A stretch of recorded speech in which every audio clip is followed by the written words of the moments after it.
Bonjour, avez-vous une vidéo tutoriel pour le remplissage du régime des impatriés dans le formulaire de déclaration sur le site internet? Merci d'avance. Oui, bonne idée. Si vous êtes éligible au régime des impatriés, voici comment faire votre déclaration de revenus.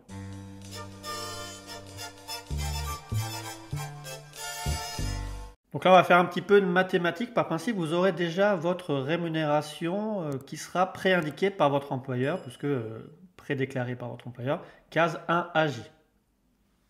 Vous aurez également normalement le montant de la retenue à la source qui a déjà été prélevé sur l'année par votre employeur et qui sera reporté un peu plus loin dans la déclaration.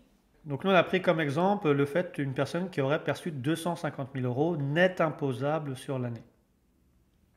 Bien sûr, ça c'est son montant total imposable et on va devoir faire un petit peu de mathématiques pour savoir ce qui est vraiment imposable et exonéré. Alors par principe, on va estimer qu'il a opté pour un bonus d'impatriation égal à 30% de sa rémunération nette imposable, ce qui fait un bonus à 75 000 euros qui sera exonéré d'impôt, et ce qui lui donne par principe une rémunération nette imposable nettée du bonus d'impatriation de 175 000 euros. Par contre, on vous renvoie à toutes nos vidéos d'application du régime et toutes les conditions à respecter. Si vous souhaitez bénéficier d'un bonus forfaitaire à 30%, il va falloir justifier qu'en vous enlevant la prime d'impatriation, ces 30%, vous restez toujours imposable pour un montant égal ou supérieur à une personne qui a des fonctions analogues dans votre entreprise ou une entreprise similaire. Et c'est ce qu'on appelle la rémunération de référence. Donc nous, on a pris pour hypothèse que la rémunération de référence pour ce salarié avec une fonction analogue, expérience analogue dans son entreprise ou entreprise similaire est de 170 000, ce qui fait qu'il peut bénéficier en intégralité la prime d'impatriation parce que même si on lui enlève cette prime de 30% sur sa rémunération totale nette imposable, son montant imposable reste supérieur à la rémunération de référence. Donc il peut bénéficier des 30% d'intégralité. Donc on voit, son bonus n'est pas limité par la rémunération de référence. Il a bien un bonus total exonéré à 75 000 et un montant net imposable sans bonus de 175 000 euros.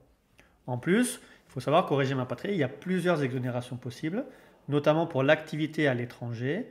Nous, on a estimé que sa part forfaitaire de jours passés à l'étranger dans l'intérêt direct et exclusif de l'employeur était à 10% sur l'année.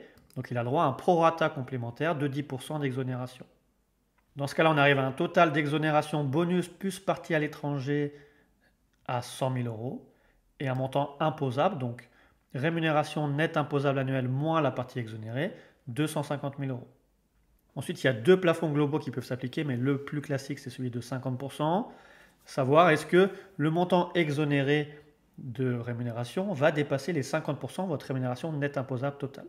Là, on voit que son plafond de 50% est de 125 000, et comme il reste avec une rémunération imposable de 150 000, il ne dépasse pas le plafond.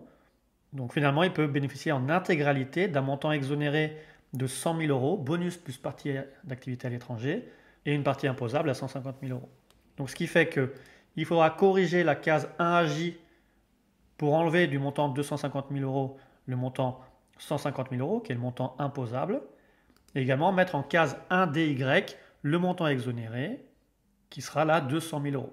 Et cette case 1DY, vous allez le retrouver dans vos formulaires 2042C si vous faites une déclaration de papier, sinon en ligne, en mettant directement la recherche de la case 1DY. Et une fois que vous avez corrigé votre déclaration, vous allez aller à la fin de votre déclaration et mettre dans la rubrique information le fait que vous avez opté pour la prime d'impatriation à 30% et mettre également le nombre de jours passés à l'étranger en avertissant l'administration fiscale sur l'option que vous avez choisie, notamment sur le fait que vous n'êtes pas limité par le plafond global de 50% pour bénéficier intégralement du régime impatrié. En sachant qu'il y a d'autres exonérations possibles, notamment au titre des revenus de capitaux immobiliers ou plus-values faites par les impatriés, ou sur certaines indemnités reçues de la part de l'employeur ou remboursées par l'employeur, dans le cadre de votre relocalisation en France. Et si on veut prendre un deuxième exemple avec d'autres limitations, pour que vous puissiez voir les spécificités du régime, là on a pris une personne qui aurait eu 90 000 euros net imposables sur l'année et qui souhaiterait encore là bénéficier d'une option pour un bonus à 30% évalué forfaitairement. Donc qui lui ferait normalement un bonus à 27 000 euros net imposable. Et une rémunération nette imposable de 63 000 euros.